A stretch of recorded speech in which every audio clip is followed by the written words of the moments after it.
Why were we created in the first place? How did we get here? And also, what's our purpose in life? How can we know any of these things? A God of Abraham, a God of Moses, a God of Jesus. Who are you talking about? How may we know this God? Who is this God related to? Allah ordered Muhammad, peace be upon him, Qul, say to them, He is Allah alone, without any partners. This is of the most important facets of Islam.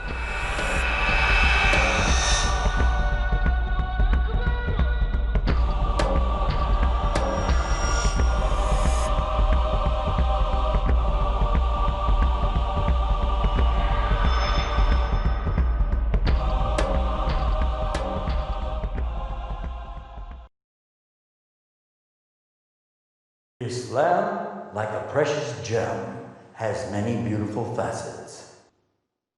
Explore with us now the facets of Islam. Assalamu alaikum wa rahmatullah. I'm your host, Yusuf Estes, and for the next few minutes, we're going to be talking about one of the beautiful facets of Islam. This particular facet or aspect of Islam is called the Qadar of Allah. Now, before I get started, I want you to sit back and be ready, because you're going to hear some things today, might shock you a little bit, make you wake up. I'm going to translate the word Qadar as best I can to English and tell you that it's something similar to destiny or predestination or kismet, as they call it. It means that everything is already planned. Everything is already done deal. It's all written. There's nothing you can do except go through the motions that are planned for you. Now, right away, you're going to have some folks say, well, if that's all there is, why bother? And that's a good question. Why bother? Does Islam insist on this qadr, this predestination, as it were? What about other religions? Have you looked at other religions to see what they say about it? Is everything in the control of God? Is there anything that can happen that He has no control over? Because if you say yes, then this is not the God of Islam. Because Allah, the God of Islam, always has full and complete control over everything. Immediately, even some Muslims will say, well, wait a minute, hold on. Doesn't it say in the Quran, and haven't I heard you quote from it, the verse in Surah Baqarah, chapter 2, verse 256, La ikraha fid deen, that there's no compulsion in the way of Islam.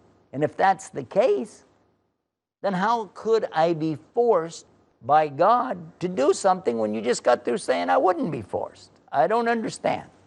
Another argument that would come up immediately from anybody would be, well, hold on. If everything is already written, then why is it that some people would get to go to paradise and other people would have to go to hell? Because if it's all in the power of Allah, if God is the one doing all of this, then why punish us? What did we do? Still another argument comes. Look, if everything's already written for me, then I can go out and do anything bad. I can steal, I can lie, cheat, drink, smoke, do whatever I want to do, because I will say that, hey, it was written for me. I can't help it. What's the validity of their argument? Consider and think. Is there such a thing as predestination? Is there such a thing that only God has control over everything? And if so, does He have a plan? And is that plan in effect now? Even what I'm doing, sitting here, moving, doing what I'm doing, is this all part of a plan? Or do I have free will? What is the free will that's mentioned, that I've been talking about in so many of our episodes? Free will. You said there's jinn, and you said they have free will. You said there's malaika or angels, and they don't have free will. You said there's human beings, and they have free will. So if everybody's got free will, then where does this destiny business come from? What's that all about? What are you talking about? First of all, I want you to go back, check our episodes, and you'll notice that I use the word choice. I didn't say that you had free will. If I did, What I mean by that is you have the will to choose only, no more than that. But let us go through and see if Islam insists that you have to believe in this qadr, or predestination of Allah. There's a beautiful hadith or story about Muhammad, peace be upon him, that one day while he was amongst his companions, he told them, ask me some question. Ask me any question about Islam, go ahead. And they were too shy. They didn't like to ask questions. He was the prophet after all. He was the one who had been sent to them. And they were shy to ask him anything. Then Allah sent somebody, and they said, a man came up out of the desert. Suddenly he just appeared, and he had no traces of travel on him. His clothes were exceedingly white, meaning there was no dust or dirt on him. His hair was exceedingly black, meaning that again, no dust, no dirt, no signs of travel. He looked like somebody local, and there he is right in front of them. And they said he went right up to the Prophet Muhammad, peace be upon him, and he squatted down and he put his knees to his knees and he put his hands on his thighs, looked him straight in the eye, and he said, what is Iman? Iman in Arabic would mean, what is the faith? What is the belief system? Muhammad, peace be upon him, responded, it's to believe in Allah, His angels, His books, His messengers, and the hereafter, the resurrection, and the qadr of Allah. This hadith continues and talks about some other things, but the thing that I want to emphasize here is this qadr. At the end of the hadith, the end of the story, it says that the Prophet Muhammad, peace be upon him, asked Omar, go find this man, go bring him to me. Omar came back and said, I can't find him, he just disappeared. He said, you know who that was? That was actually the angel Gabriel. He came to teach you your religion. So it is, in fact, a very important part of Islam to believe in this qadr of Allah, this predestination. But how do we believe in it? How do we understand it? First of all, we're human, and we can't think like God. We can't be like Allah in any way. But we can take information from Him, and He's giving us the guidance in the Quran and in the hadiths that come with Muhammad. Read it and understand it. Now listen to this. Prophet Muhammad told us the first thing that Allah created was a pen.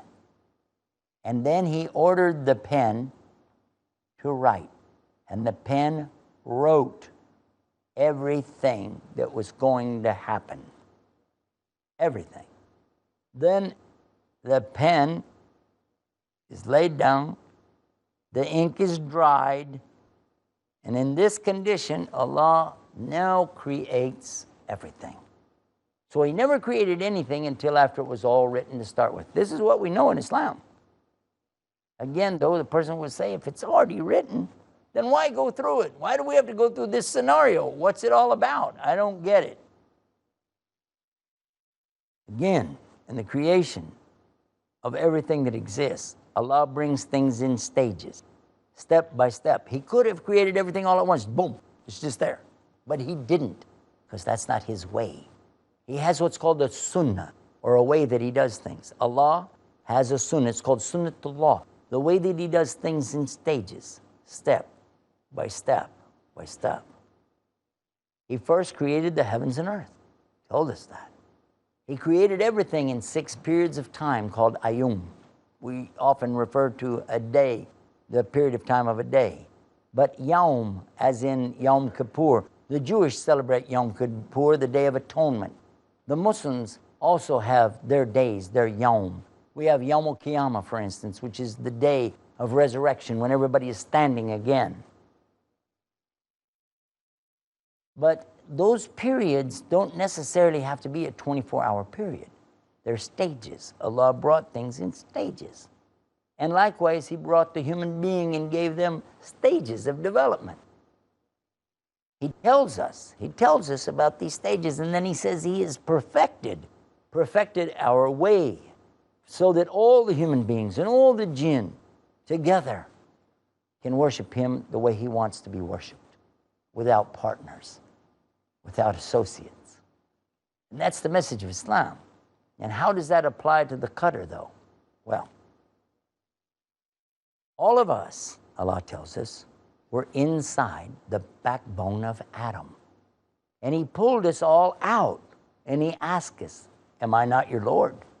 And we all said yes. And then He took those souls, you and I and all the rest, and put them back into Adam. And He erased that from our memory. I don't remember it. You don't remember it. But we were created to forget. In the Arabic language, humans are not called humans, they're called insan, from the same root as the word to forget. Nasiya, insan. Those who are created to forget, and we forgot about our meeting with our Lord, totally and completely. We also forgot we're going to meet Him again. We're going to be back in front of Him again on the day of judgment. He tells us in the Quran, Inna lillahi wa inna ilayhi raji'un. You all came from Allah, and the final event is to be returned back to Him. You're going to be back in front of Allah again, soon enough. And we know that. That's also a part of the Qadr, part of the predestination. It's going to happen. There's no doubt about it. All of this is known in this aspect of Islam. Now, surely you're going to be thinking, how does that work? And I want you to do that. I want you to reflect on this. This aspect of Islam, this facet that we're talking about, Qadr, is something big. And I'm going to give you all the answers to all these questions when we return. We're going to take a break. We're going to come back on Facets of Islam. Stay right there. We'll be right back.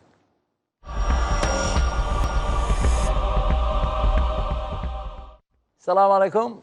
We're back. I'm Yusuf Estes here on Facets of Islam, and we've been talking about a subject called Qadr, or predestination. If you just tuned in and you missed the first part, let me bring you up to date real fast. Qadr means predestination, or everything's already laid out, it's already planned. And we've already discovered that this is what Islam teaches, that Allah already knows what's going to happen. He has control over everything all the time. He never makes any mistakes. He doesn't forget, however we do. And it's all going to happen according to His plan. That's how it's going to be. Now the questions come. How is that fair? I mean, if it's written, then it's not my fault if I did something bad. It was written for me. I can't help that. Or, why should some people get to go to paradise and others have to go to hell? That doesn't seem fair. If it was already written, why not let everybody just go to paradise? In fact, if it's already written, why bother? Why should we even worry about it? I can't do anything about it. God's got the control, so I'm not going to do anything. All of these are questions and insinuations that come up out of the ignorance of understanding who is Allah really, and what is Islam really, and who are we. Human beings cannot think like gods or God. And there's only one God, Allah, and we can't think like that. We're human. Now, we have, in fact, been informed, at least to the extent to know there's a God. And we also have choices that we can make every day. We have a brain, and we can choose between right and wrong. And inside of us, there's something, we call it the conscious. Allah tells us that it's our ruh, our soul, our nafs, our insides, ego, we'll call it, talking to us to do good or to do bad. But don't you know the difference? I mean, really. Do you know it's wrong to lie? Yeah. Do you know it's wrong to kill? Oh, yeah. Cheating is bad? Oh, yeah. Adultery? Well, no, it's bad. Okay, it's bad. Smoking, drinking, drugs, all these things are good or bad? Well, it's bad. Yeah. And you know the difference. Yeah. So when you choose to do this or that, whose choice was it? Yours. Yeah. But Allah already knew the choices you would make ahead of time. And then He allows you to go through this scenario called this life. But He tells you in the Quran that this life is nothing but frivolity. It is nothing. This is not the real life. He did not create it in jest. Oh no. Allah was very serious in the way He created it. But for you and I, this temporary life that we live in here, this few years that we spend stomping around on His earth, is actually the proving ground for us. This is the place that we go through the scenario that winds up being the determining factor for us on the day of judgment. And He's the only judge. What's He going to look to really? Is He going to look to your deeds? Or is He going to look to the intention behind the deeds? And that's the first and foremost of the teaching of Prophet Muhammad, peace be upon him. If you go to the books of hadith or traditions or narrations of Prophet Muhammad, peace be upon him, you will find that the very first hadith in Sahih Bukhari, the first hadith mentioned in Imam Nawawi's Riyadh as-Salihin, the first hadith mentioned in Al-Arba'in, which is the 40 hadith. All of these scholars chose this hadith to be the leading one. And so many scholars since then have used this when they begin to speak or write about any subject in Islam, any facet of Islam. They start out telling you, Innama amalu bin niyat. This is a saying of Muhammad 1400 years ago that he said, and Omar heard him and reported it to us, that every single action is going to be rewarded according to the intention behind it. Every amal, every action is recorded and then rewarded, punished according to the niyyah. Niyyah means your intention. What was it you wanted when you did it? What did you expect to happen?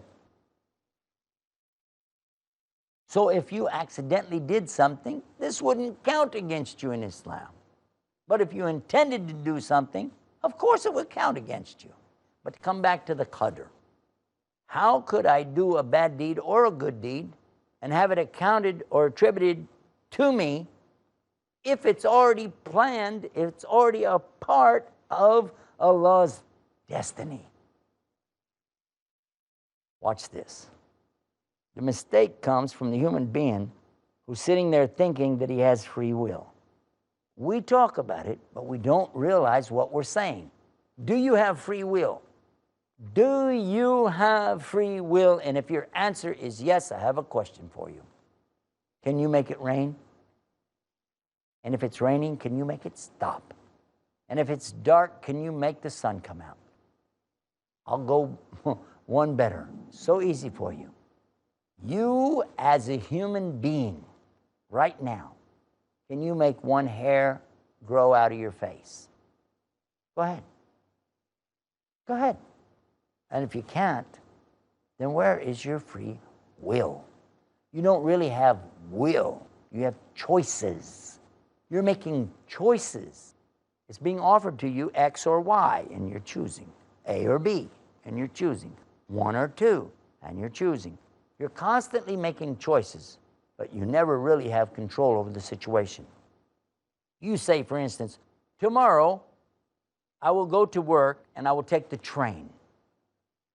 But you don't really know that because you can't control.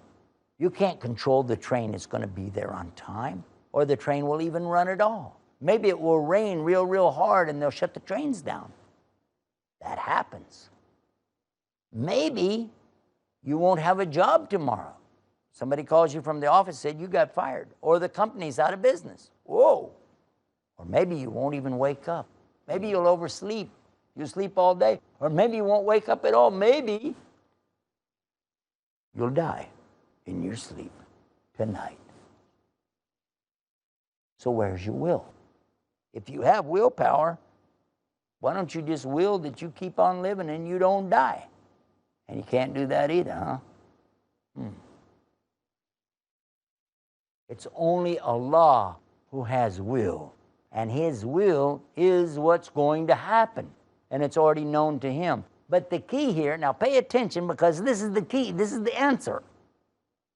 You and I don't know what His will is. We don't know.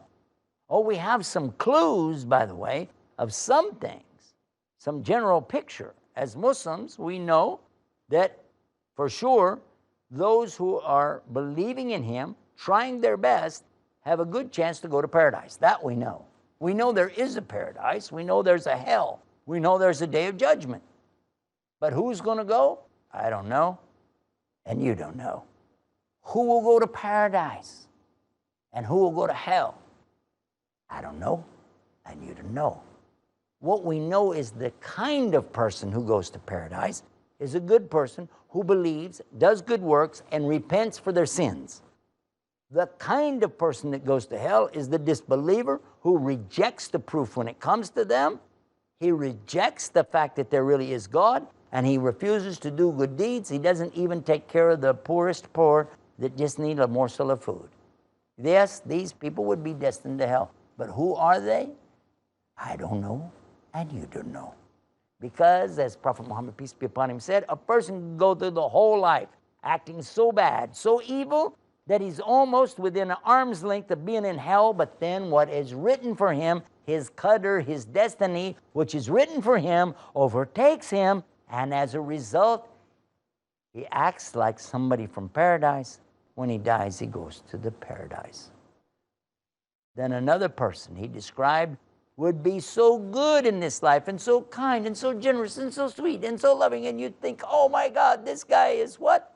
He's got to go to paradise. In fact, he becomes so close to paradise, he could almost reach into it.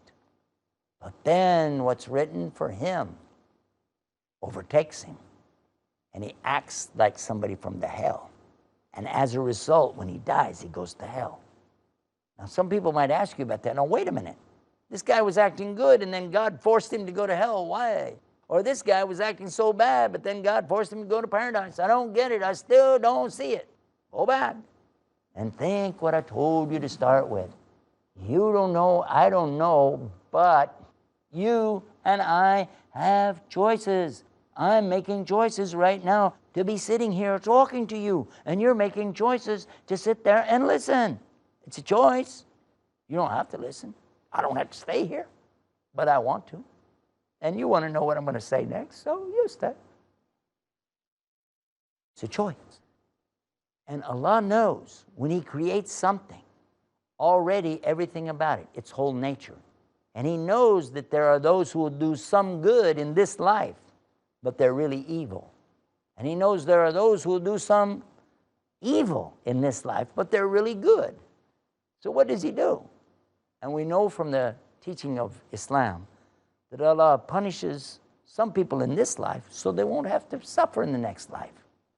But He also gives some people good in this life because they're not going to get any good in the next life, simply because of their nature. He knows what He made, and it's up to Him. He created you, but you always have that choice. Choose now. Choose right now. I did. You'll be glad you did. Choose the right path. Choose to submit to God on His terms in peace. And that word in Arabic, submission to God in peace, is Islam. You can do it. All you have to do is say, God, guide me. Make it your choice to let Him have His will here on earth as it is in heaven. That's told to us before by the prophets. It's told to us by Muhammad. God's will on earth as it is in heaven. That's the Qadar of Allah.